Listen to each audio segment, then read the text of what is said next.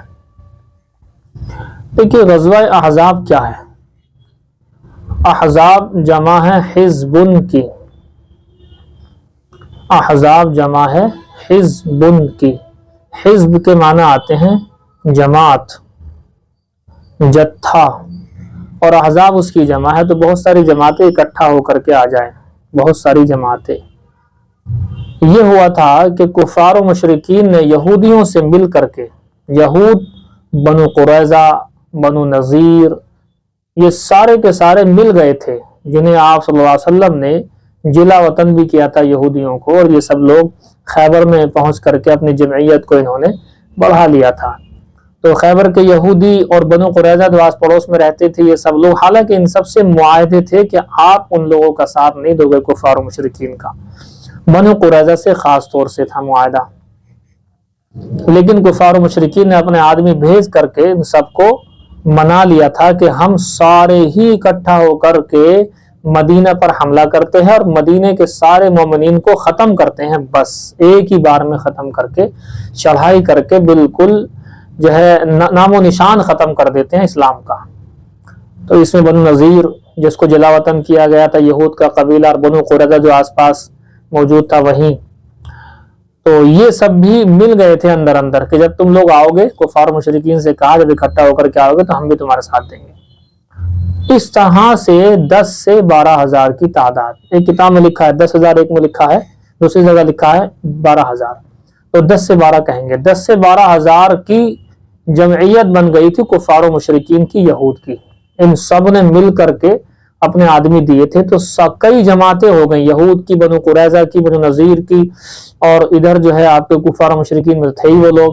یہ سارے لوگ اکٹھا ہو گئے تو کئی جماعتیں، احزاب جمع حزبن کی، احزاب بہت ساری جماعتوں کا ایک ساتھ حملہ کرنا. اس لیے اس غزوے کو غزوہ احزاب کہا جاتا ہے. کفار و مشرکین اور یہود کی چند جماعتیں مل کر کے آئی تھی اکٹھا ہو کر کے. ایک نام اس غزوے کا غزوہ خندق بھی ہے. خندق چونکہ اس کے اندر مدینہ کے ارد گرد کافی لمبی چوڑی خندق کھود دی گئی تھی، اس کا واقعہ بھی آئے گا آپ کے سامنے. جب یہ بات ہو گئی طے کفار و مشرکین کی طرف سے، یہودیوں کی طرف سے، بنو نذیر، بنو قریظہ کی طرف سے، کہ ہم سب مل کر کے حملہ کریں گے اور اسلام کو اور مسلمانوں کو ملیہ میٹ کر دیتے ہیں، ایک ہی بار میں کرتے ہیں ہم اس کام کو، پورے کے پورے مدینہ کو ختم کرنے کا ارادہ تھا. بہت بڑی سازش تھی، بہت بڑا جو ہے انہوں نے حربہ اور داؤ پیش بہت ہی تگڑا والا کھیل رہے تھے. وہ ادھر سے کفار و مشرکین کی جماعت، ادھر سے یہود کی مدد، یہ سب ملا کر کے 10-12 ہزار کی جماعت جب چلی تو اللہ کے حبیب صلی اللہ علیہ وسلم کو اطلاع ہو گئی. تو اللہ کے حبیب صلی اللہ علیہ وسلم نے رائے مشورہ کیا کہ بھی کیا کیا جائے. اتنی بڑی تعداد ہے، مسلمان 3,000 تھے وہاں پر، تو 3,000 مسلمانوں کا مقابلہ 10-12 ہزار سے، اور بنا ساز و سامان کے ہی ہے ہم، تو اس میں کیا رائے مشورہ کیا جائے. حضرت سلمان فارسی کا آپ نے نام سنا ہوگا، ان کا واقعہ پہلے میں نے بیان بھی کیا ہے آپ سے بہت لمبا چوڑا، کہ ایک قول کے مطابق ان کی عمر 250 سال ہوئی ہے، دوسرے قول کے مطابق ان کی عمر 350 سال ہوئی ہے. سلمان فارسی رضی اللہ تعالیٰ عنہ، تو انہوں نے، فارس کے تھے، ایران کے، یہ مشورہ دیا کہ جی ہمارے ہاں اگر کبھی ایسا ہوتا ہے تو ہم لوگ یہ کرتے تھے کہ اپنے شہر کے چاروں طرف خندق کھود دیا کرتے تھے، گڈھا کھود دیا کرتے تھے.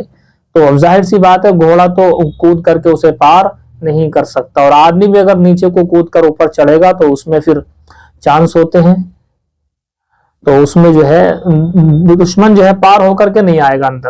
اور یہ سلسلہ آج تک ہے. آپ کبھی لال قلعہ اول نہیں جانا ہے آپ کو، لیکن اگر کبھی گئے ہوں اپنے محرم کے ساتھ، یا آئندہ کبھی محرم کے ساتھ جانا ہو، تو آپ لال قلعے میں دیکھیں کہ لال قلعے کی دیوار جو ہے، لال قلعے کی باہر کی دیوار کے برابر میں ایک نہر بھی ہے، وہ نہر یہی ہے، کیونکہ بالکل دیوار سے اگر مل کر کے آدمی چلے گا تو چڑھ بھی سکتا ہے اوپر، تو دیوار کے برابر میں نہر ہوتی تھی. اب آدمی پہلے نہر میں جائے گا اور نہر پار کر کے پھر دیوار پر چڑھے گا تو اس میں تھوڑا سا مشکل ہو جائے گا، تو خندق ہی ہے، وہ ابھی بھی ہے. تو حضرت سلمان فارسی کی دو یادگار ہیں، ایک تو یہ خندق کھدوائی تھی، ایک خندق ہے، ایک پائجامہ جو ہم لوگ پہنتے ہیں مرد حضرات، ورنہ صحابہ کا اور حضور کا عام معمول تو لنگی کا تھا، لنگی کا ہی رواج تھا، لنگی ہی پہنتے تھے. پاجامہ حضور نے پسند فرمایا ہے، اور ایک روایت میں یہ کہ آپ نے اس کو خریدا بھی ہے، لیکن پہننے کی روایت مضبوط والی نہیں ملتی ہے. لنگی ہی پہنی ہے آپ نے ہمیشہ اور صحابہ نے. لیکن سلمان فارسی پائجامہ پہنتے تھے تو آپ صلی اللہ علیہ وسلم نے فرمایا تھا کہ یہ بہت ساتر ہے. ساتر کا مطلب ستر چھپانے والا. تو پائجامے کی آپ نے تعریف کی ہے. اب امت میں اکثر پائجامے کا ہے رواج. دو ہیں ان کی یادگاریں. بہرحال رائے مشورے سے خندق کھودنی شروع کی، کیونکہ وقت تھا، اتنے وہ لوگ آئیں گے وہاں سے تو ایک دم تو نہیں آئیں گے. خندق کھودنی شروع کی حضرت سلمان فارسی کے مشورے سے. بہت محنت اور مشقت، ایریے بانٹ لیے گئے، یہاں سے یہاں تک آپ کھودو، یہاں سے یہاں تک آپ کھودو، حتیٰ کہ آپ صلی اللہ علیہ وسلم نے بھی ساتھ میں لگ کر کے خندق کو کھودا ہے. صحابہ کی چاہت نہیں تھی، مگر آپ صلی اللہ علیہ وسلم اس طرح کے کام صحابہ کرام کی دلجوئی کے لیے کیا کرتے تھے. بہرحال ایک چٹان بھی آئی، اس کا واقعہ کہیں آئے گا وہاں بتائیں گے. وہ چٹان صحابہ کرام سے گڈھا کھودتے ہوئے نہیں ٹوٹ رہی تھی. حضور کو بلایا گیا، حضور نے 3 ضربے لگائیں اور اس کے ٹکڑے ٹکڑے کر دیے، اور 3 ہی باتیں کہیں کہ روم بھی ہو گیا فتح، فارس بھی ہو گیا فتح. اس طرح کی باتیں آپ نے کہی. تو اس وقت جو منافقین یہ کہہ رہے تھے بتائیے اپنا گھر بچانے کی جگہ تو ہے نہیں، انہیں جو ہے اپنے گھر میں دشمن کا حملے کا خوف ہے اور خندقیں کھودنے، اور بات کر رہے ہیں کہ قیصر و کسریٰ کی طاقتیں سب فتح ہو جائیں گی. بات کر رہے ہیں کہاں کی. تو اس طرح سے لوگوں نے کہا. بعد میں سب کچھ ہوا. پیارے آقا کی زبان سے نکلی ہوئی بات تھی، کوئی معمولی بات تھوڑی تھی. بہرحال خندق کھد گئی. ادھر سے کفار و مشرکین، یہودی اور بنو نذیر وغیرہ، اور یہ بنو قریظہ، ان سے امید نہیں تھے. بنو قریظہ سے امید یہ تھی کہ بنو قریظہ نے معاہدہ کر لیا ہے حضور سے، اب یہ توڑیں گے نہیں.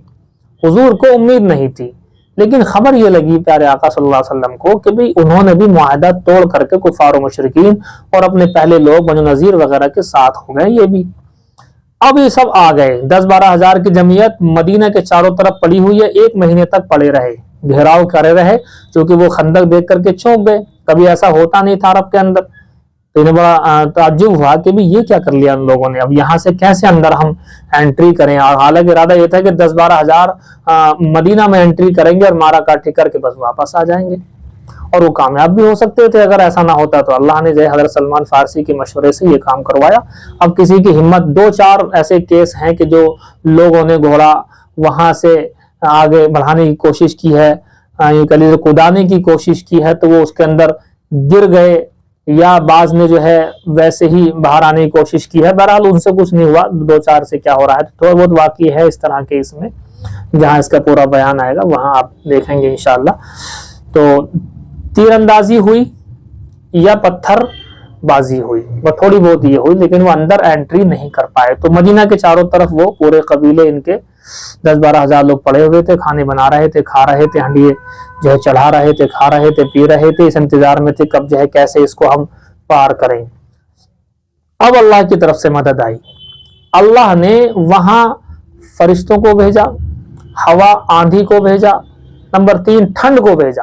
ایسی سردی ہو گئی وہاں پر، ٹھنڈ ہو گئی بالکل کڑاکے والی، اور پلس یہ کہ ہوا ایسی طوفانی کہ ان کے ہنڈیا، رمچے، چمچے، ڈوئی سب اڑ گئے جہاں تہاں کو، ان کے خیمے وغیرہ سب اڑ گئے. تو ایسی آندھی والی رات، طوفانی رات اس طرح کی آئی. اللہ کی مدد تھی وہ. اس وقت میں حضرت آپ صلی اللہ علیہ وسلم نے فرمایا تھا کہ بھی کون بنو قریظہ کی خبر لائے گا، کہ ان کے بارے میں خبر لگ رہی ہے کہ وہ ہم سے معاہدہ توڑ چکے ہیں، یہ خبر لگی ہے. تو ایسے وقت میں اس آندھی والے طوفان والے معاملے میں کون جائے گا جو ان کی خبر لائے. بات یہ تھی اصل میں. اتنی سخت طوفانی جو ہے طوفان میں اور اتنی تیز ٹھنڈ کے اندر جانا بہت ناممکن تھا. لیکن اللہ کے حبیب صلی اللہ علیہ وسلم کے کہنے پر تینوں مرتبہ حضرت زبیر نے ہاتھ اٹھایا تو اللہ کے حبیب نے وہاں یہ بات کہی تھی کہ میرے ماں باپ تم پر فدا ہو جائیں، اور یہ جملہ حضور کی زبان سے کسی کے لیے نکلنا بہت بڑا شرف ہے۔ آپ نے پڑھا ہے حضرت سعد بن ابی وقاص کے بارے میں حضور نے فرمایا تھا، اس وقت تک انہی کے بارے میں فرمایا تھا، لیکن حضرت زبیر کے بارے میں 2 بار فرمایا، غزوہ احد کے اندر بھی اور غزوہ احزاب کے اندر، یہاں پر بھی آپ نے جو ہے یہ جملہ اپنے ماں باپ کو فدائیت میں جمع کیا ہے حضرت زبیر کے لیے۔ تو یہ بات یہاں پر پیش آئی۔ حضرت زبیر بہرحال گئے اور معلوم ہوا کہ ہاں واقعی بنو قریظہ نے یہ معاہدہ ہمارا توڑ دیا ہے۔ اب اللہ کی طرف سے مدد آ گئی تھی، فرشتے بھی جو ہے پہنچ گئے تھے، اور ایک صحابی سے فرشتوں نے کہہ بھی دیا تھا کہ جاؤ حضور سے کہہ دینا کہ آپ نو ٹینشن رہیں، اللہ نے ان سب کا انتظام کر دیا ہے۔ اب وہ واپس آ گئے، ان کی ہنڈیا چمچے ڈوئی سب اڑ گئے، سب وہاں سے بھاگنا شروع ہو گئے۔ یہ 10-12 ہزار لوگ سارے کے سارے مدینے پر چڑھائی کے لیے آئے تھے، لیکن چڑھائی بڑھائی کچھ نہیں ہوئی۔ 1 مہینے تک وہاں پر پڑاؤ ڈالنے کے بعد میں یہ یہاں سے جو ہے منہ کی کھا کر واپس ہو گئے۔ اب جو ہے یہود کا بنو قریظہ قبیلہ جس نے عہد کو توڑ دیا تھا، معاہدے کو ختم کر دیا تھا، اب وہ دیکھ رہا ہے کہ اب ہم نے عہد بھی توڑ دیا اور جو ہے کچھ ہوا بھی نہیں۔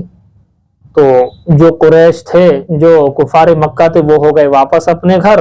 اب چونکہ یہ تو یہیں پر رہتے تھے مدینہ میں، تو بنو قریظہ کے قبیلے کو آپ صلی اللہ علیہ وسلم نے صحابہ بھیجے ہیں، ان کی پکڑ دکڑ ہوئی ہے اور ان کے نوجوانوں کو قتل کیا گیا حضرت معاذ کے حکم پر۔ وہ آئے گا انشاءاللہ پورا کیا حال بنو قریظہ کے ساتھ ہوا ہے۔